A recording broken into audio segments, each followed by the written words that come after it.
Hey there. Tonight we're diving into the real Wild West. Not the Hollywood version with its heroic, clean-shaven cowboys, dramatic showdowns at high noon, and swinging saloon doors. We're going to the gritty, dusty, and dangerous reality. A place where survival was a full-time job with no days off, and where the most common cause of death wasn't a bullet, but a bacterial infection you got from drinking the water. You might think you're tough enough to handle it, but trust me, there's a reason they called it wild. Forget the romance. The truth is, the average modern person likely wouldn't survive a single week, let alone thrive. We're going to peel back the layers of legend and look at the hard, uncomfortable truths of daily life on the American frontier. If this kind of slow, myth-busting history helps you unwind, I'd really appreciate a quick like, or even a subscribe. It helps more than you know. And I'm always curious where you all are listening from. So, drop a comment with your location and what time it is there. It's always fascinating to see our little global community connect through these stories. Now, dim the lights, maybe turn on a fan for that soft background hum, settle in, and let's ease into tonight's journey together. We're going to explore why your idea of the Wild West is not what you think it is, and why you should be grateful for it. Waking up in the 1870s. Congratulations, you've just woken up. The year is somewhere around 1875. The good news is, you're about to experience a legendary chapter of history firsthand. The bad news is, every single comfort you know is gone, and your chances of survival just drop dramatically. The first challenge hits you before you even open your eyes: the smell. It's not the earthy, pleasant aroma of pine or prairie you might expect from a movie set. It's something far more pungent, a thick, layered, and inescapable stench that hangs heavy in the air of your small cabin. It's the smell of unwashed bodies, of stale sweat that has soaked into wool and leather for months. It's the smell of the chamber pot in the corner, which hasn't been emptied yet, its contents mingling with the general miasma. It's the faint, acrid smell of old wood smoke from last night's fire, a smell that has permeated the very logs of the cabin walls. It's the musty, earthy smell of your bedding, which is slowly composting beneath you. You see, bathing wasn't a casual act. It was a major, labor-intensive chore. Hauling and heating enough water for a single bath could take an hour of hard work, a luxury few could afford in time or energy, especially when that water had to be hauled from a creek a half-mile away. For many settlers, a thorough wash was a monthly affair, and that's being generous. Some went entire winters without a proper bath. As a result, people, and their single set of clothes, accumulated a rich patina of grime, sweat, and environmental dust. This is the air you now breathe, and your own scent is a part of this complex, organic bouquet. You try to stretch, and a chorus of aches and pains greets you. Your bed is likely a rough wooden frame with ropes stretched across it, upon which rests a mattress. This mattress is not filled with memory foam or soft feathers. It is a coarse burlap sack stuffed with lumpy straw, dry corn husks, or if you are unlucky, Spanish moss. It is, of course, a thriving ecosystem for bed bugs, fleas, and lice. Their bites are a familiar, itching annoyance you've learned to live with, a constant reminder that you are never truly alone. You feel how every muscle in your body aches with a deep, weary soreness that never fully leaves you. Life on the 1870s frontier involved constant, brutal physical labor from the moment the sun rose until well after it set. There were no weekends off, no paid vacations, no sick days, and certainly no ergonomic considerations. Whether you are a homesteader, a miner, or a ranch hand, your body is your primary tool, and you use it until it breaks down. You might think you work hard in your modern life, but frontier labor was something entirely different. It was the back-breaking, repetitive work of clearing land with a heavy, ill-balanced axe, its handle rough and splintery. It was ploughing a field behind a stubborn mule for 10 hours, the sun beating down on your neck, your hands raw from the leather reins. It was hauling water from a creek a quarter-mile away, 2 heavy wooden buckets at a time, their weight straining your shoulders and spine. It was chopping wood for the fire, a task that was never, ever finished. Or it was working deep underground in the suffocating darkness of a mine shaft, breathing in rock dust with every shallow breath. It's no wonder the average life expectancy for a man on the frontier was only about 35 or 40 years. A man of 45 was considered old, his face a leathered map of sun and hardship, his body permanently stooped and arthritic, moving with the slow, pained stiffness of a machine that has been run too hard for too long. You swing your legs off the bed, and your bare feet touch the floor. It might be rough, splintered wood, with wide gaps between the planks that let in the cold drafts. Or it might just be packed earth, cold and damp to the touch. Either way, it's cold. Standing, you notice the chill in the air. This is not the controlled temperature of a modern home. If it's winter, your small, uninsulated cabin might be 20 degrees below freezing inside. The single-pane glass window, if you're lucky enough to have one, is covered in a thick, feathery layer of frost on the inside. The walls are thin logs, with mud and moss chinking stuffed into the gaps, a barrier that is only partially effective against the relentless wind. The wind finds every crack, every imperfection, and sends a knife of cold air into the room. If you had a fireplace or a wood-burning stove, you'd have let the fire burn down to a bed of glowing embers overnight. You couldn't afford to keep it roaring. Firewood was a precious, hard-won resource that you had to chop yourself. You slept in your long underwear and probably your work clothes, and you're still cold. The first task of the day is always to coax the fire back to life, carefully adding small kindling to the embers, blowing gently until a small flame catches, a tiny victory against the overwhelming cold. And if it's summer on the plains, well, get ready for the opposite misery. The cabin, with its low roof and lack of ventilation, becomes a stifling oven. The air is hot and still, and you'll sweat through every article of clothing you own from the moment you wake up. There was no escaping the elements in the Wild West. The weather, whatever it may be, was always with you, inside and out. It was your constant and often hostile roommate. Your stomach growls with a familiar hollow ache, reminding you it's time for breakfast.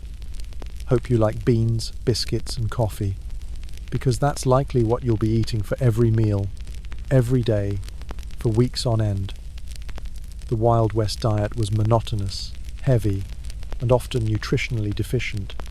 Fresh fruits and vegetables were rare, seasonal luxuries, something you might get for a few weeks in the summer if you had a small, protected garden. For the rest of the year, you lived on preserved foods that could be transported long distances and stored without refrigeration. The staples were flour, cornmeal, beans, and salted pork. The flour was used to make biscuits or sourdough bread, which were often hard and dense.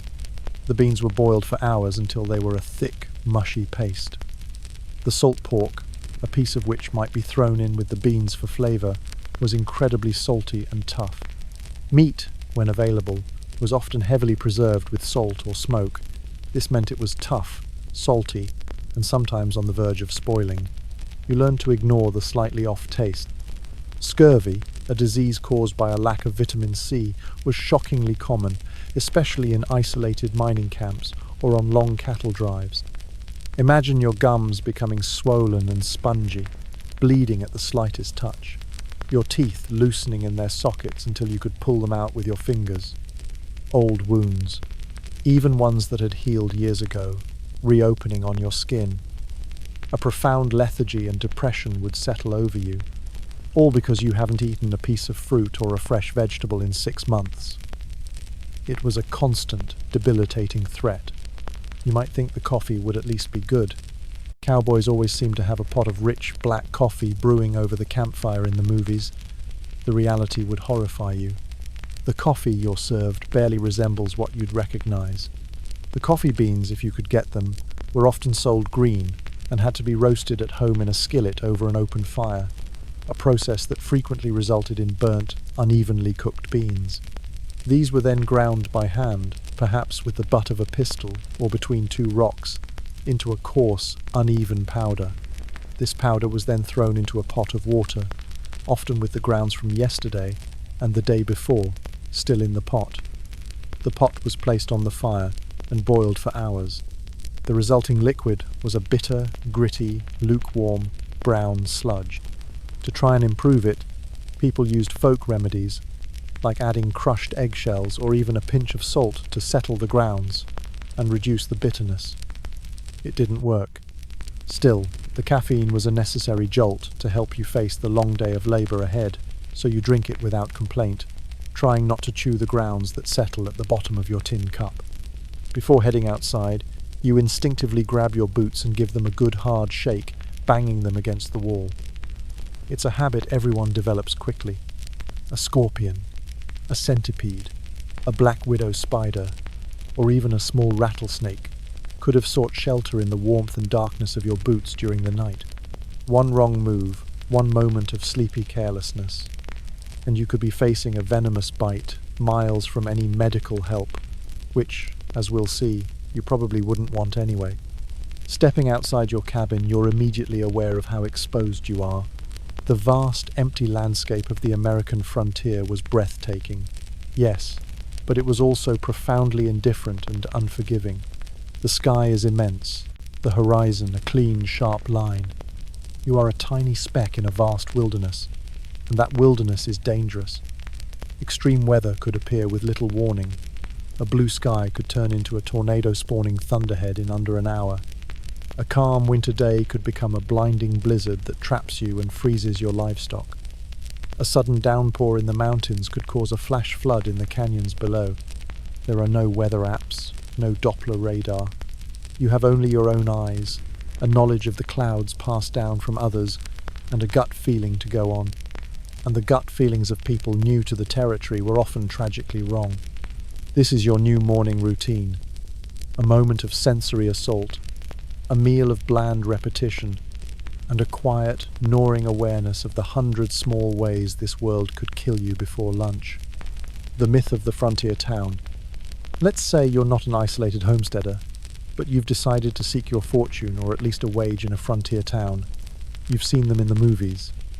A single wide main street, a grand hotel with a balcony, a busy blacksmith shop, a well-stocked general store, and a lively saloon with a piano player, dancing girls and swinging doors.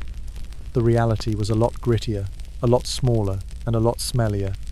As you approach the town, say, a burgeoning cattle town in Kansas like Dodge City, or a dusty mining camp in Arizona, the first thing you notice is the distinct lack of planning. Many western towns grew haphazardly, a chaotic collection of buildings constructed wherever convenient, often without proper planning or infrastructure. The streets aren't paved. They are instead wide dirt tracks. In the dry season, the constant traffic of horses, mules, and heavy, iron-rimmed freight wagons kicks up a thick, choking alkali dust that coats everything and gets into your eyes, your mouth, and your lungs. It creates a permanent haze that hangs over the town. When it rains, these same streets transform into sucking, treacherous mud pits, sometimes knee-deep, that can swallow a wagon wheel or pull a boot right off your foot. There are stories of horses, and even people drowning in the mud of a main street during a particularly bad storm. The smell hits you again, but this time it's concentrated and overwhelming. Horse, mule, and ox manure is everywhere. These animals are the engines of the frontier economy, and their waste piles up in the streets, attracting biblical swarms of flies. There are no street cleaners or municipal sanitation departments. Add to this the universal stench from the dozens of outdoor latrines, outhouses, behind the buildings, the garbage and rotting food thrown into the alleys, the offal from the local butcher shop, and the waste from tanneries or other crude industries, and you have an aromatic environment that is a perfect factory farm breeding ground for disease. You walk down the main street. The buildings are mostly crude, false-fronted wooden structures. The iconic false front, a tall, flat facade on the front of a much smaller, simpler building, was a form of cheap advertising, designed to make a simple one-story shack look like a grand, two-story establishment from a distance. It was an architecture of pure bluff and optimism. The buildings are made from rough-sawn lumber, slapped together quickly. The risk of fire in a town like this, with its wooden buildings, kerosene lamps, open-flame cooking, and at best, a volunteer-only bucket brigade for a fire department, was astronomical. And indeed, most frontier towns burned to the ground at least once, and often several times, in their history. A fire could sweep through the town in a matter of hours, leaving nothing but ashes and charred timbers. You decide to visit the general store. This is the commercial and social hub of the town. It sells everything from flour, salt pork, and canned goods to ammunition, denim trousers, and patent medicines. The air inside is a rich mix of smells: coffee beans, leather, tobacco, canvas, and the sharp scent of lye soap. But the prices will shock you.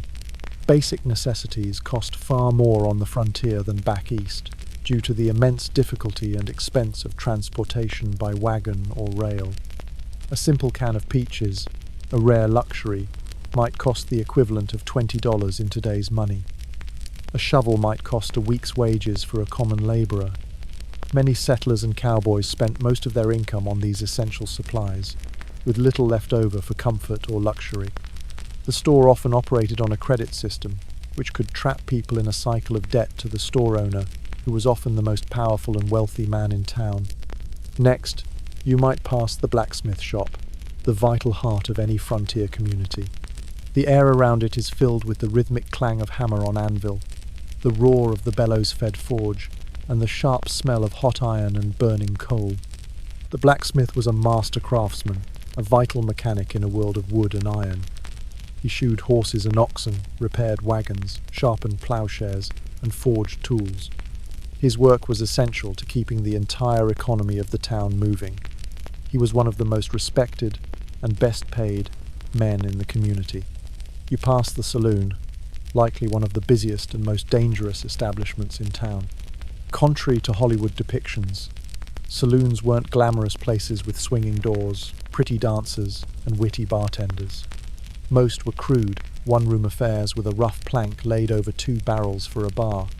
The floor would be dirt or rough wood, covered in a thick layer of sawdust that was periodically changed to soak up the tobacco spit, spilled liquor, and occasional blood. The air is thick with the smoke from cheap cigars and the smell of stale beer and unwashed men. The liquor served wasn't fine whiskey aged in oak barrels. It was often raw, unaged alcohol, sometimes called rot gut, bust head, or tarantula juice. It was purchased in bulk barrels and was often watered down, or adulterated by the saloon keeper to increase his profits. To give it more kick, or to mask its vile taste, it could be mixed with anything from tobacco juice, pepper, and molasses, to turpentine or even gunpowder. A single drink of this concoction could cause temporary blindness or permanent nerve damage if you were unlucky. The saloon represents another deadly aspect of frontier life: violence. But again, not the kind you see in the movies. The romanticized gunfights, the formal duels where 2 stoic men face off at high noon after a formal challenge, were exceedingly rare. They are almost entirely a myth. Real frontier violence was impulsive, messy, alcohol-fueled, and deeply personal. It was a drunken argument over a card game that ends with one man stabbing the other with a Bowie knife. It was a fight over a prostitute in a brothel. It was a sudden, violent release of the tension, despair, and frustration that were a constant part of frontier life. Most homicides in the West were committed with knives or blunt objects, not pistols in a quick-draw contest. And this brings us to the great myth of the gunfighter. While you notice almost everyone carries a weapon of some kind, it's not always for the reasons you might think. While personal protection was certainly a factor in a society with little effective law enforcement, weapons were primarily tools. They were for hunting, for protection from dangerous animals like wolves, bears, or mountain lions, and sometimes for signaling. The constant threat from the natural world made going unarmed foolish, especially when traveling between settlements. You might be surprised to learn that many of the most famous and wild frontier towns actually had strict gun control laws. Places like Dodge City, Kansas, Tombstone, Arizona, and Deadwood, South Dakota, required visitors, especially the rowdy cowboys at the end of a cattle drive, to surrender their firearms at the sheriff's office or a designated depository when entering the town limits. Signs at the edge of town would read, "The carrying of firearms strictly prohibited." The famous gunfight at the OK Corral actually started because the Clanton and McClory brothers refused to comply with Tombstone's weapons ordinance, which forbade the carrying of firearms within the town. The idea of a town where every cowboy walked around with 2 six-shooters strapped to his hips, ready for a duel, is largely a Hollywood invention designed to create dramatic tension. The real goal of most town marshals was to get the guns out of the hands of drunk armed men before they inevitably killed each other over something stupid.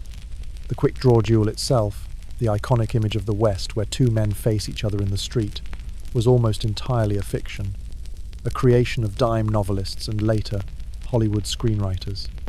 As you continue your walk, you pass the local doctor's office, which might just be a room in his house with a sign out front. Medical care in the 1870s frontier would horrify you. Most doctors had little or no formal training. Many were self-taught, or had attended a few months of lectures at a less than reputable medical college that would sell diplomas. Their understanding of medicine was based on outdated and often dangerous theories like humorism. The concept of germs as a cause of disease, championed by Lister and Pasteur, was still a new and controversial idea on the East Coast, and was almost entirely unknown on the frontier. Surgical procedures were performed without effective anesthesia, beyond a large dose of whiskey or opium to dull the patient's senses.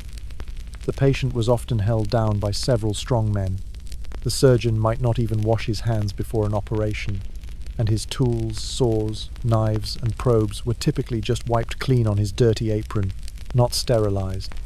As a result, post-surgical infections like gangrene were rampant and usually fatal. Something as simple as an infected cut or a compound fracture where the bone pierced the skin could lead to amputation. The amputation itself, done with a saw on a conscious patient, was a brutal, terrifying, and often deadly procedure. Common treatments for illness included bloodletting, which weakened already sick patients, powerful laxatives and emetics to purge the body of bad humours, and prescribing compounds containing mercury, arsenic, strychnine, and other toxic substances that often did more harm than good. A trip to the doctor was often more dangerous than the illness itself. Dentistry was even worse. There were no drills, no fillings, no root canals. Any problem with a tooth was solved with one tool, the extractor.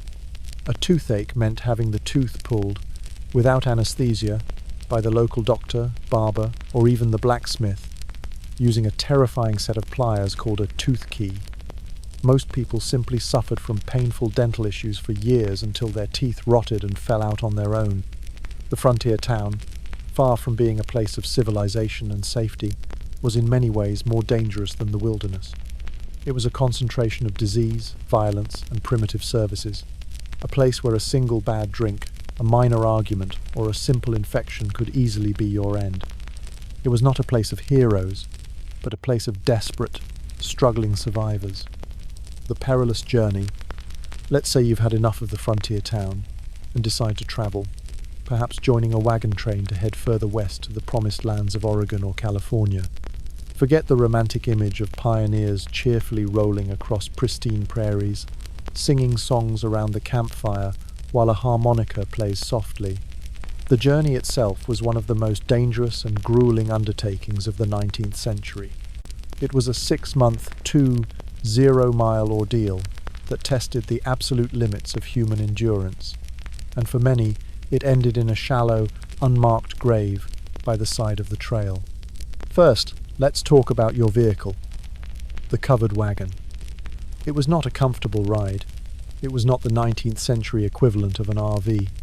These wagons were simple, heavy farm carts, and they had no suspension system beyond the slight give in the large wooden wheels. This meant you felt every single rock, rut, and hole in the trail. The constant, violent jarring caused a condition known as wagon sickness, similar to seasickness. that left travelers nauseous, bruised, and miserable for the entire journey. This is why most people didn't ride in the wagon. They walked alongside it. The wagon was for carrying your precious and limited supplies: flour, bacon, tools, seeds, not for passengers. The only people who rode were the very young, the very old, or the very sick. For everyone else, the journey was made on foot. Imagine walking 15 to 20 miles a day, every day, for 6 months, in all weather, across prairies, deserts, and mountains. The dust kicked up by hundreds of animals and wagons was so thick it was like a moving fog. It coated everything: your clothes, your food, your lungs. It was a constant gritty torment that chafed your skin and made every breath an effort. The Oregon Trail, the most famous of the westward routes, was not a single, clear path. It was a braid of trails, a corridor of travel, a wide scar on the face of the continent.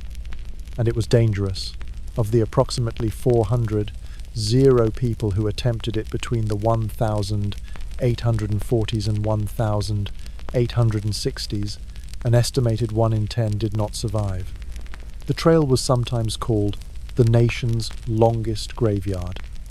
Some historians estimate there was an average of 10 to 15 graves for every mile of the trail. Think about that. A grave every 350 feet for 0 miles. The trail was lined with makeshift crosses, piles of stones, or simple wooden markers, many without names, as families were forced to bury their loved ones in a shallow grave on the prairie and continue their journey immediately. There was no time to mourn. To delay was to risk being trapped in the mountains by winter snows, a fate that could mean death for everyone in the wagon train, as the infamous Donner Party discovered. What was the #1 killer on the trail?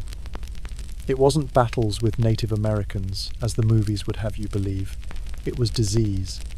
The unsanitary conditions of the trail, with hundreds of people and their animals living in close proximity and drinking from the same contaminated water sources, were a perfect incubator for deadly epidemics. Cholera was the most feared. A bacterial infection spread through water contaminated with human waste.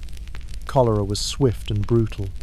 It caused severe, explosive diarrhea and vomiting, draining the body of fluids so quickly that a person could be healthy at breakfast and dead by dinner. Their skin would turn blue, their eyes would sink into their sockets. There was no effective treatment available. Wagon trains would sometimes lose dozens of people in a single cholera outbreak, leaving a trail of fresh graves behind them. Other diseases like dysentery, typhoid, smallpox, and mountain fever also claimed countless lives. Children were especially vulnerable. Many families lost multiple children during the journey.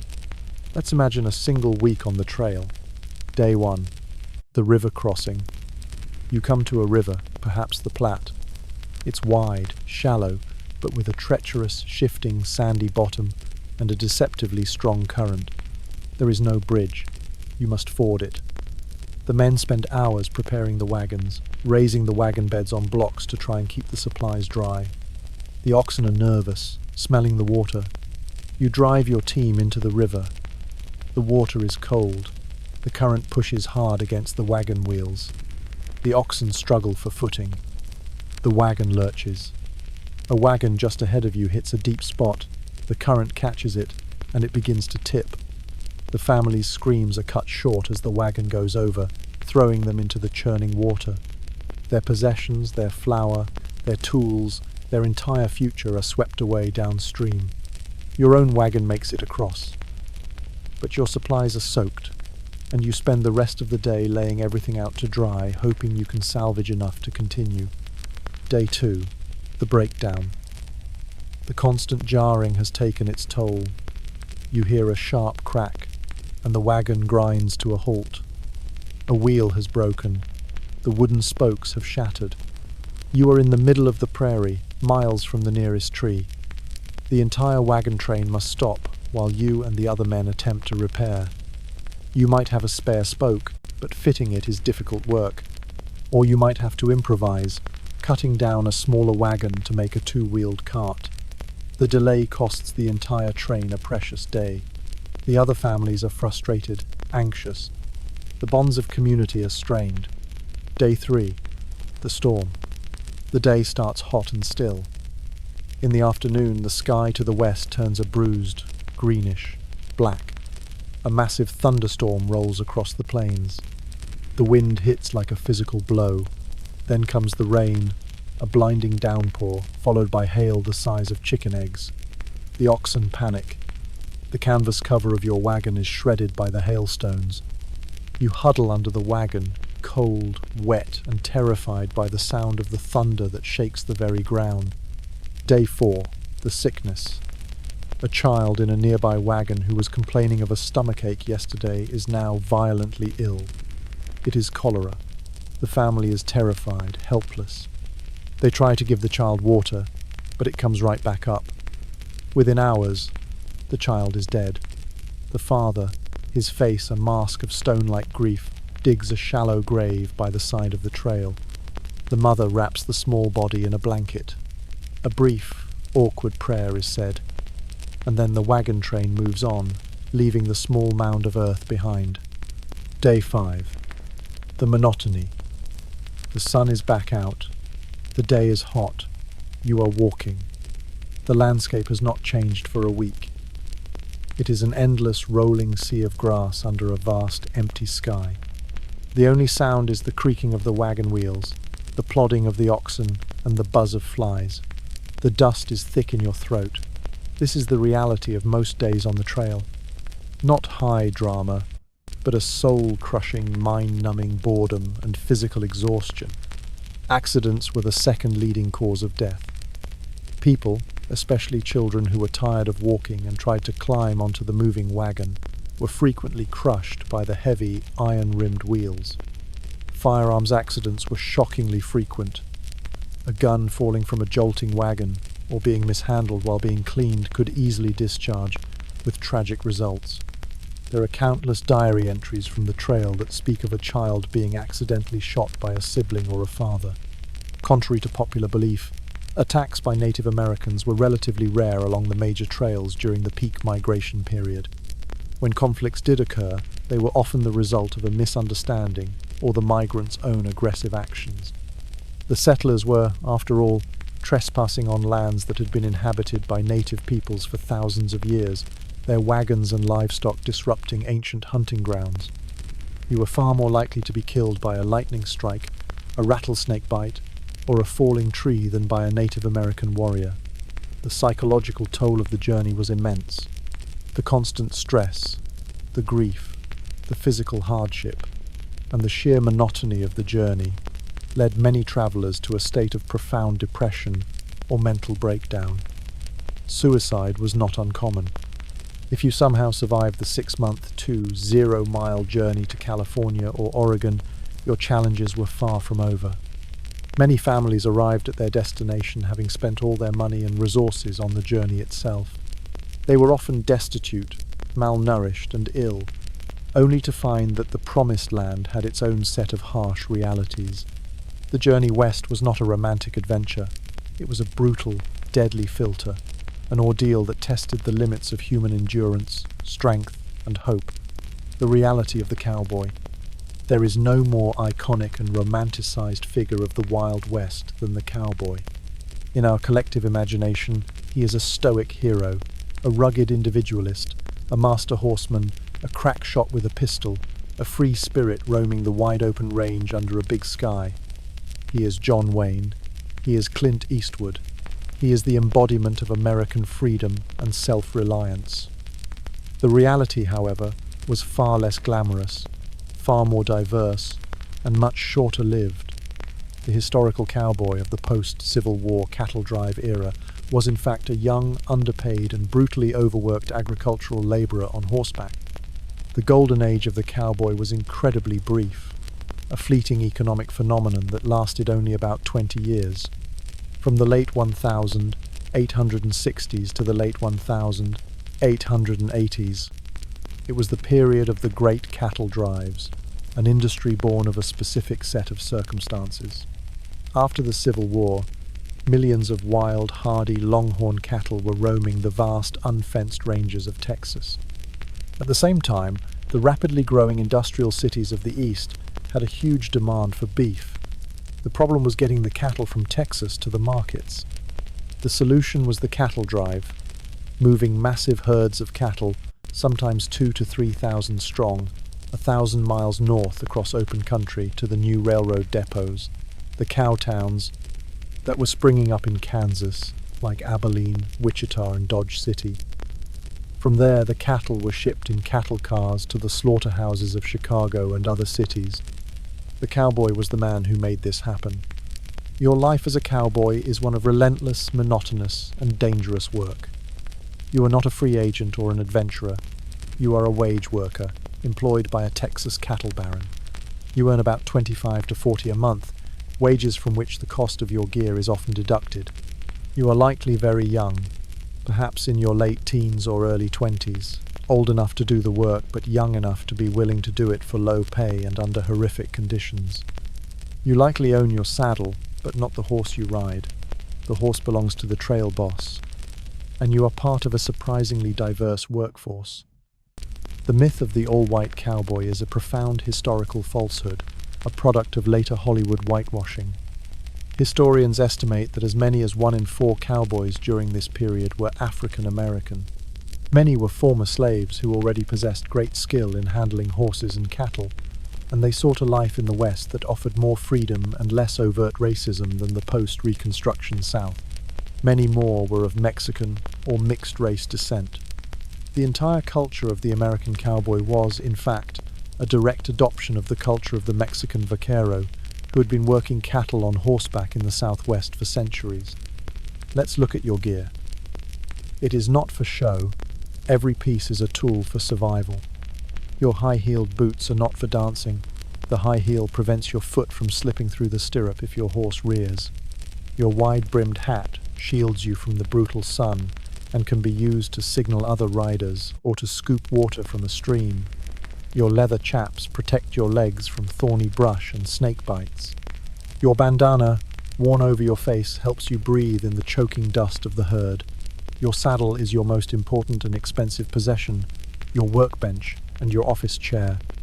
It is heavy and uncomfortable, but it is built to withstand incredible strain. Your lariat, the braided rope at your side, is your primary tool for catching cattle. Your job on a cattle drive is to push thousands of half-wild, ornery longhorn cattle 1,000 miles across the plains. You spend up to 18 hours a day in the saddle, 7 days a week, for 2 to 3 months straight. The work is a mind-numbing cycle of dust, sun, and boredom, punctuated by moments of sheer terror. Your horse is your most important tool, and you don't just have one. The cattle outfit provides you with a string of several horses, perhaps 6 to 8, each with a different specialty: a steady horse for night watch, a fast horse for chasing strays, a strong horse for river crossings. You will change mounts multiple times throughout the day to keep them from being worn out. You become an expert horseman out of necessity, but the saddles of the era are designed for work, not comfort, and leave you with permanent aches and pains in your back and knees. The daily routine is grueling. You ride at the side of the massive, slow-moving herd, a position known as riding point or flank, or you eat the dust of 3,000 animals by riding drag at the rear, a miserable job reserved for the rookies, pushing the slow, weak, and sick cattle along. The dust is so thick it coats your skin, your clothes, and your food, and fills your lungs. The sun is merciless. The greatest fear on the drive is the stampede. The longhorn cattle were nervous, semi-wild creatures. A clap of thunder from a sudden plains storm, a lightning strike, a coyote's howl, a tumbleweed blowing past a nervous lead steer, or even the glint of the moon on a puddle of water could spook the herd. In an instant, thousands of one-ton animals with long, sharp horns become an unstoppable, thundering, destructive force. A brown river of panic. If you are caught in the path of a stampede, you will be trampled to death. Your job is to leap on your horse and ride alongside the thundering herd, often in pitch darkness or a driving rain, firing your pistol into the air, shouting, and trying to turn the lead animals and force the entire herd to run in a tight circle until it exhausts itself and calms down. It is perhaps the most dangerous job in America. Many cowboys died this way. Your diet on the trail is simple, repetitive, and cooked by the trail cook, or koozie, from the back of the chuck wagon. The chuck wagon is your mobile kitchen and supply store, and the cook is often the most respected and feared man on the drive after the trail boss. He serves up the same meal, day after day: beans, often called prairie strawberries, bacon, hard biscuits or sourdough bread, and bitter coffee. Fresh food is non-existent. At night, you take turns on watch, riding slowly around the resting herd, singing softly to keep the cattle calm. The sound of a human voice was believed to soothe them and prevent them from spooking at the strange sounds of the night. You get a few hours of sleep on the hard ground, in all weather conditions, with your saddle for a pillow. There are no tents. You roll up in your bedroll, and if it rains, you get wet. When you finally reach the cattle town in Kansas, you have been on the trail for 2 to 3 months. You are exhausted, filthy, and you have your wages in your pocket. For a few wild days, you might spend it all in the saloons, on gambling, and with the soiled doves of the town's brothels. This brief, explosive release from months of hardship, discipline, and isolation is what created the legend of the wild, lawless cattle town. But soon, your money is gone, and you are signing on for another drive south, or looking for work as a ranch hand for the winter. The era of the great cattle drives, and thus the era of the iconic cowboy, ended almost as quickly as it began. 2 major developments killed it: the invention of barbed wire in the mid-1870s, which allowed large ranchers and homesteaders to fence in the open range, blocking the trail routes, and the expansion of the railroads deeper into Texas and the West, which made the long drives to Kansas unnecessary. By the 1890s, the cowboy of the trail drive era had largely disappeared, replaced by the ranch hand, a stationary worker who mended fences, tended to smaller, more docile herds of Hereford or Angus cattle, and lived a much more settled and far less mythic life.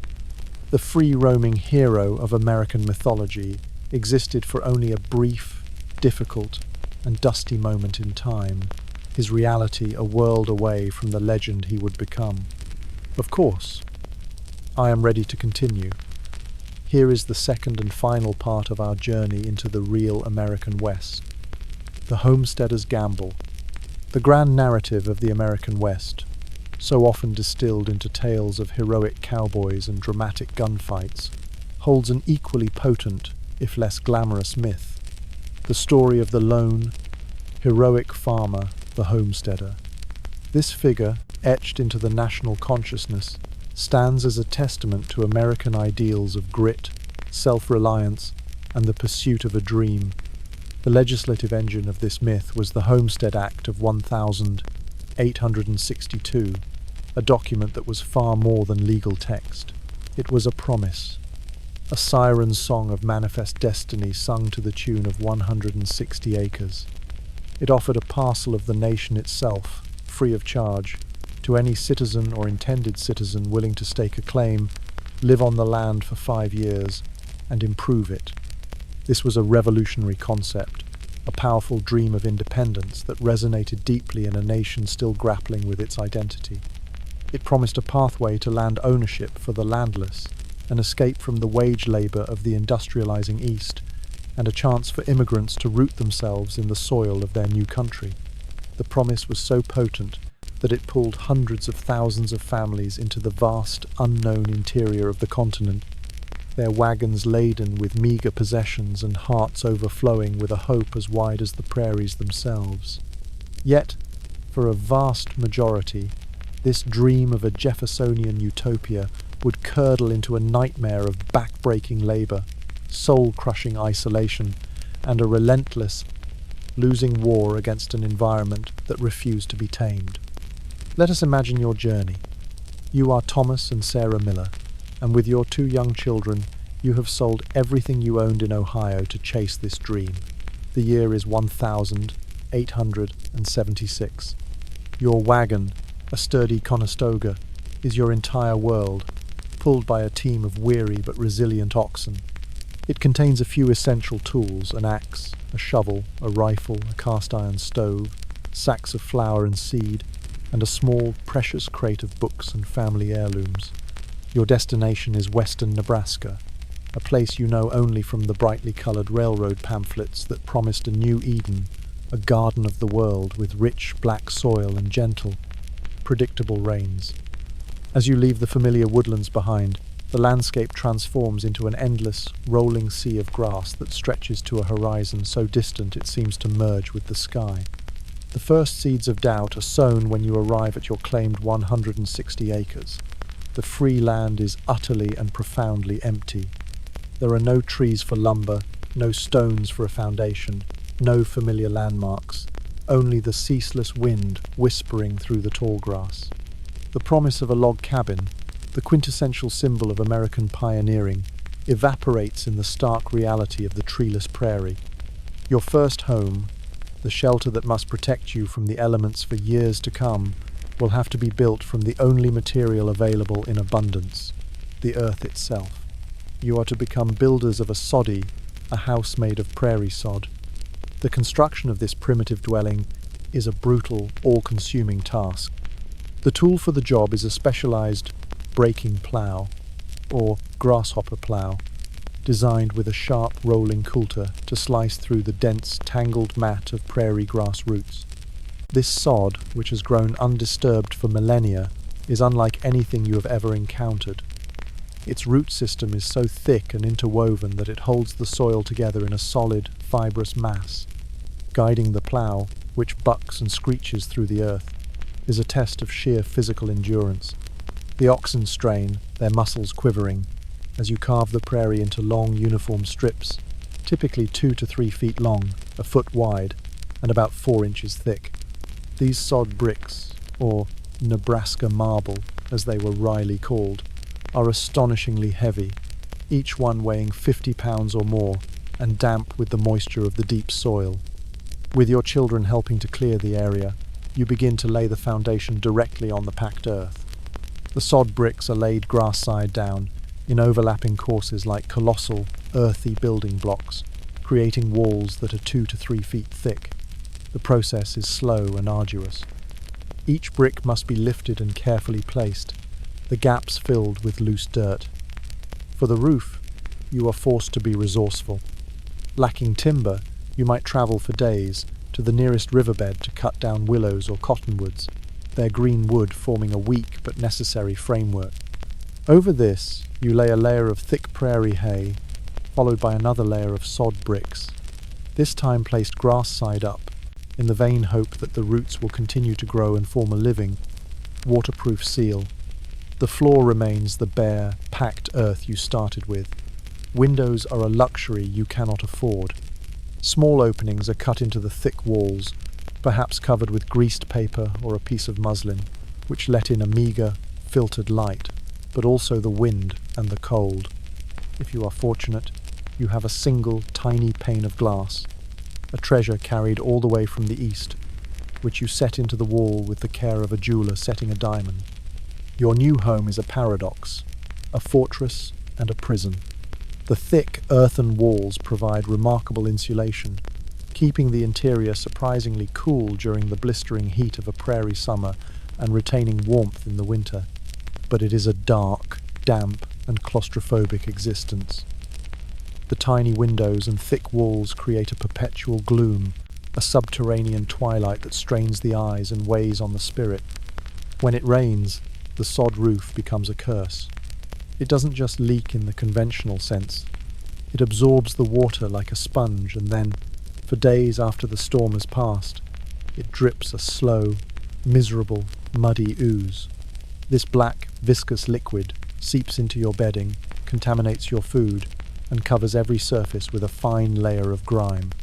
The earthen walls, teeming with the life of the prairie, become a haven for insects, spiders, mice, and most unnervingly, snakes, who slither in through the cracks and become your unwelcome, silent roommates. Dirt and debris constantly flake from the low ceiling, a steady rain of the very earth that surrounds you. It is a primitive, almost feral existence, a daily battle to maintain a semblance of cleanliness and dignity in a home that feels more like a burrow than a house. With a roof over your heads, you now face the monumental task of improving the land, as stipulated by the Homestead Act. This means breaking the virgin prairie for cultivation, an undertaking that makes the building of the soddy seem like a minor chore. The same tough, unyielding sod that formed your home now stands as a formidable barrier to your agricultural ambitions. The work is so physically demanding that it becomes a benchmark of a man's strength and a homesteader's resolve. It can take a team of 4 or even 6 oxen, straining against their yokes, to pull the heavy breaking plough through the virgin soil. The sound of the roots tearing, a sound like ripping fabric, fills the air. The work is slow and relentless, a brutal march back and forth across your claim. Ploughshares snap, wooden frames splinter, and the animals are often worked to the point of collapse. It is not uncommon for a man to spend an entire season, from the spring thaw to the first frost, to break just 10 or 15 acres, a meagre patch of black in an ocean of green. On this newly broken ground, you plant your first crop, typically sod corn, a hardy variety whose seeds are simply dropped into gashes made in the overturned sod.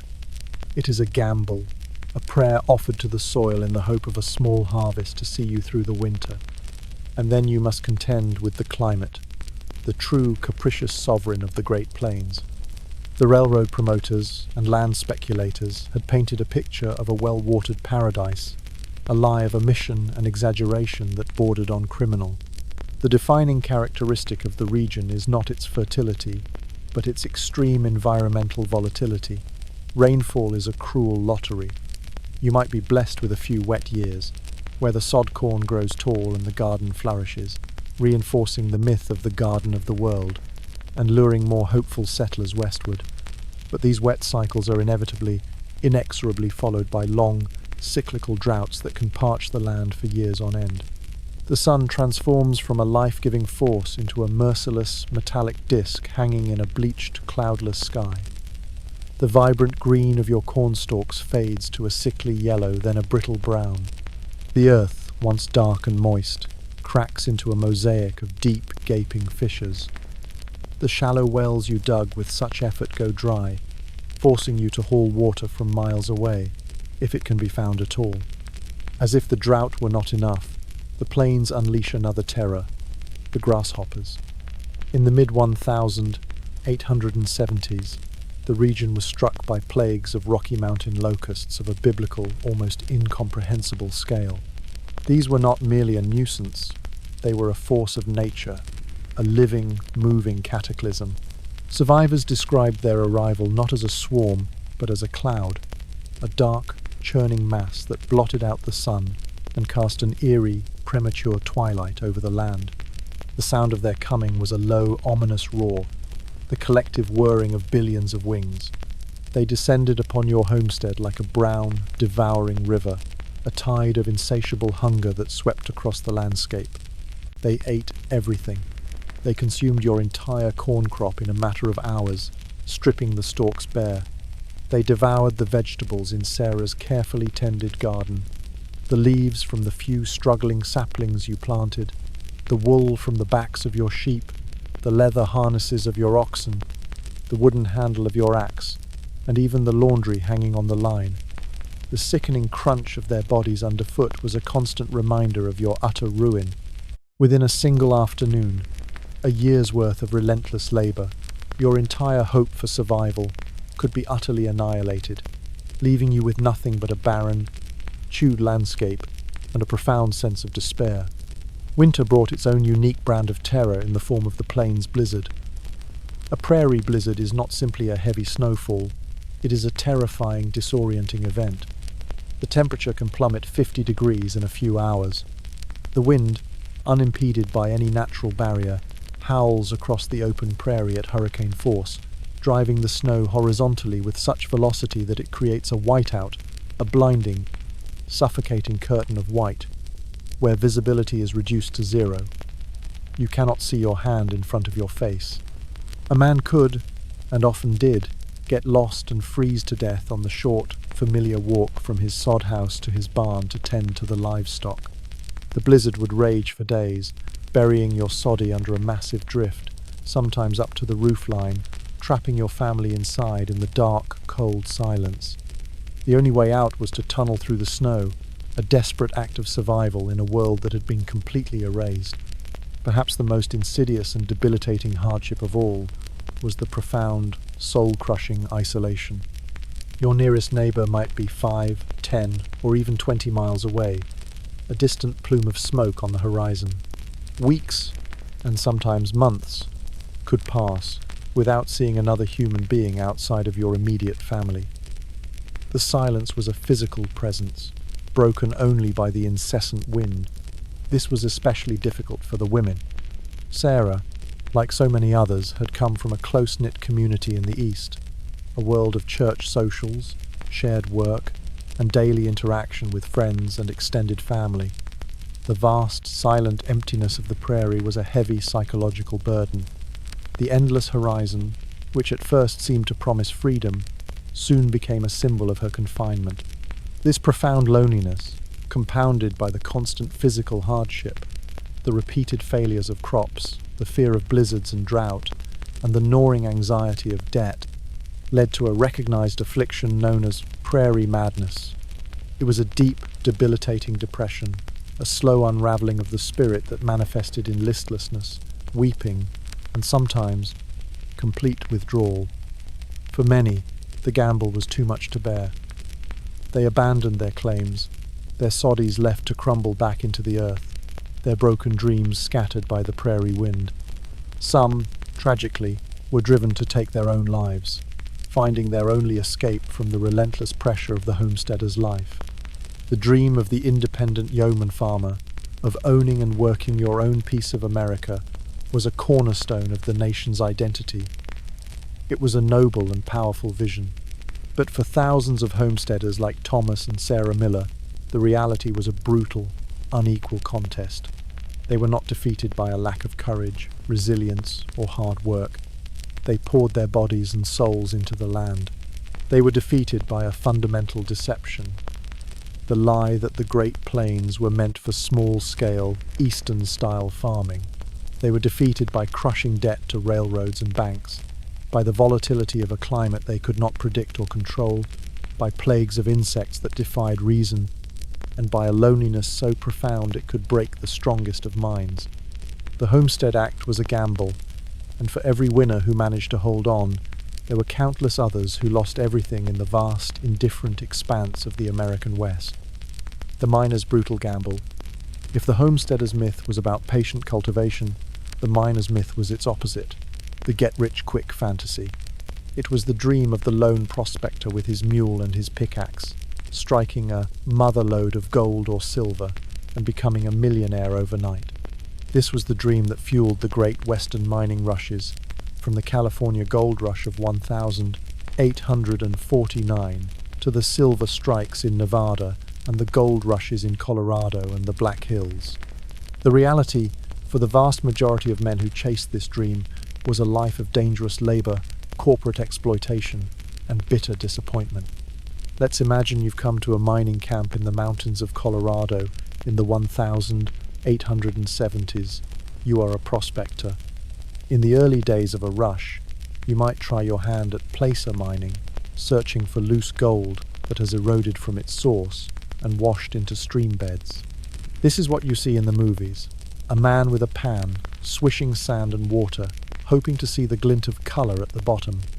The work is cold, wet, and back-breaking. You spend 10 to 12 hours a day bent over in an ice-cold mountain stream, your hands raw, your back aching. After a full day of this grueling work, you would be lucky to find a few tiny flakes of gold, worth perhaps 50 cents. Enough to buy a meager meal, but not enough to get rich. Soon, all the easily accessible placer gold is gone. The real wealth is locked away in veins of quartz, deep inside the hard rock of the mountains. To get to it requires industrial mining. It requires blasting tunnels, sinking shafts hundreds of feet into the earth, and crushing tons of ore.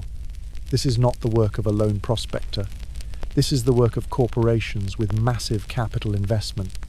So, you give up your dream of striking it rich, and you become a wage worker for a large mining company. Your life is now one of the most dangerous in America.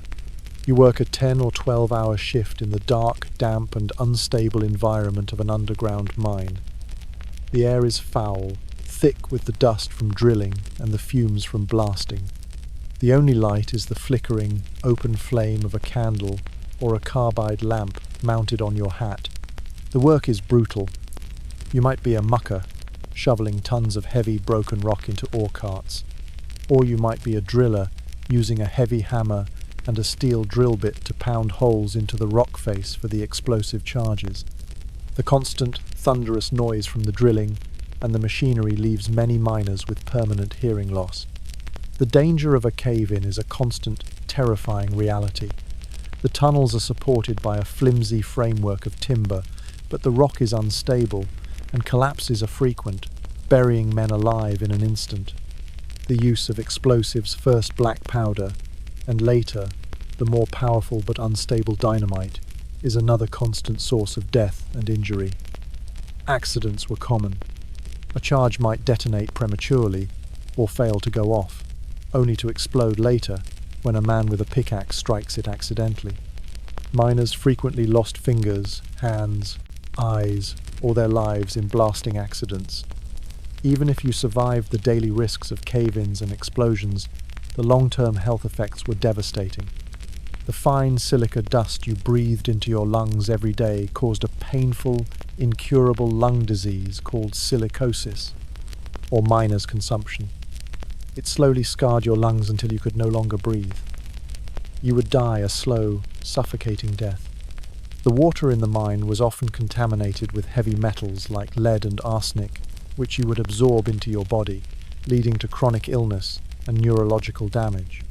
The mining companies that employed you had almost no regard for your safety. There were no safety regulations, no oversight. Men were expendable. If you were injured or killed, you were simply replaced. There was no disability support, no workers' compensation. An injury that left you unable to work was a death sentence. The mining towns themselves were often grim, company-owned camps. The company owned your housing, the general store where you bought your food, and the saloon where you spent your wages. Prices were inflated, and you were often paid in scrip, a form of company currency that could only be used at the company store, trapping you in a cycle of debt and dependence. These towns were rife with violence, disease, and despair. The great fortunes of the West were not made by the men who dug the ore from the earth. They were made by the wealthy investors back east who owned the mines, the railroad owners who transported the ore, and the bankers who financed the operations. For every story of a lucky prospector who struck it rich, there were 10,000 stories of men who found only a life of dangerous toil and an early grave. The mining frontier was not a story of individual success, but a story of corporate exploitation, a brutal industrial landscape hidden in the heart of the beautiful mountains. The women of the West, beyond the myths. The story of the West, as told by Hollywood, is overwhelmingly a man's story. Women, when they appear at all, are often relegated to a few limiting stereotypes. The pure and virtuous schoolmarm, the helpless damsel in distress waiting to be rescued, or the soiled dove, the prostitute with a heart of gold. The reality of women's lives in the West was far more complex, diverse, and difficult than these one-dimensional caricatures would suggest.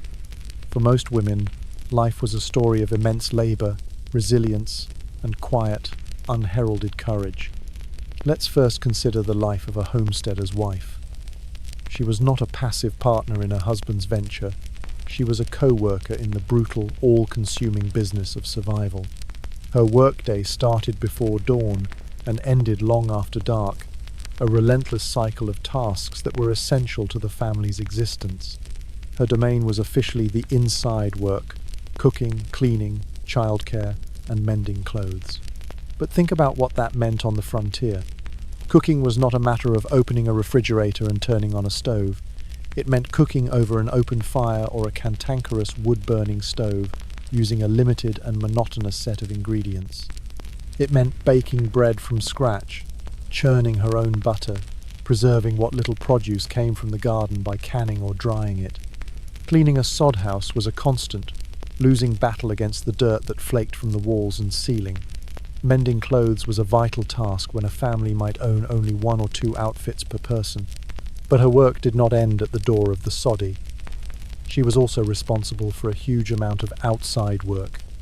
She tended the vegetable garden, raised chickens for eggs, and milked the family cow. She hauled the water for the family's cooking, drinking, and washing. She was often the family's primary doctor, using folk remedies and her own experience to treat the endless parade of illnesses and injuries that afflicted her family.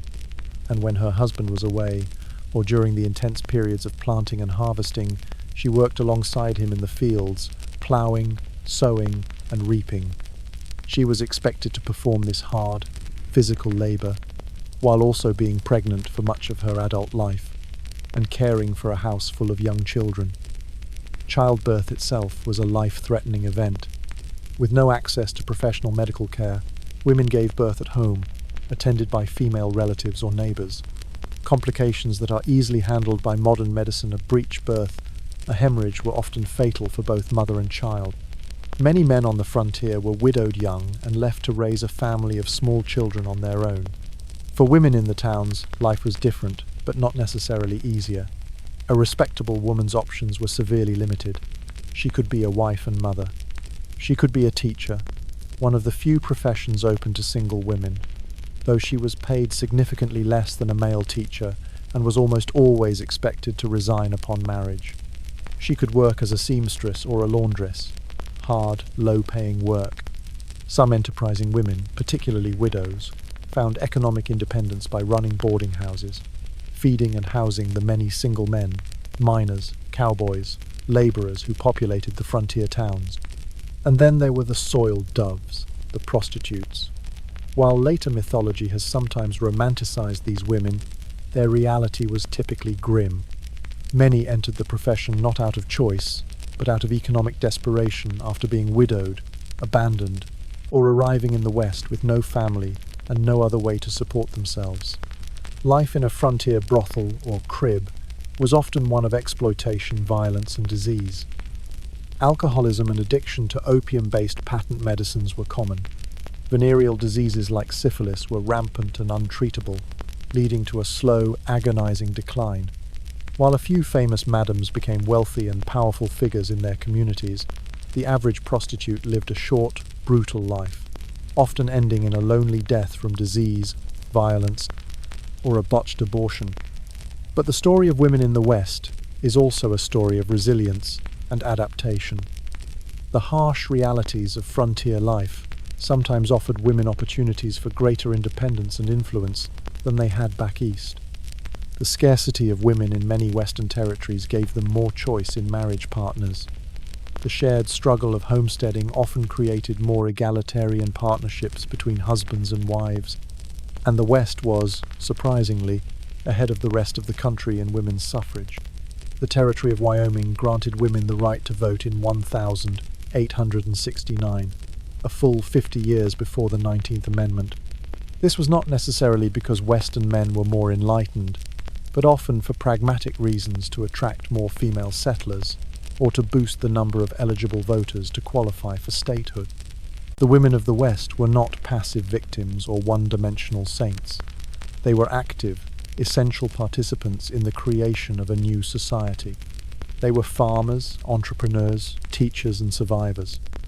Their story, stripped of the Hollywood stereotypes, is one of incredible labor, quiet strength, and the determined creation of community and culture in the face of immense hardship.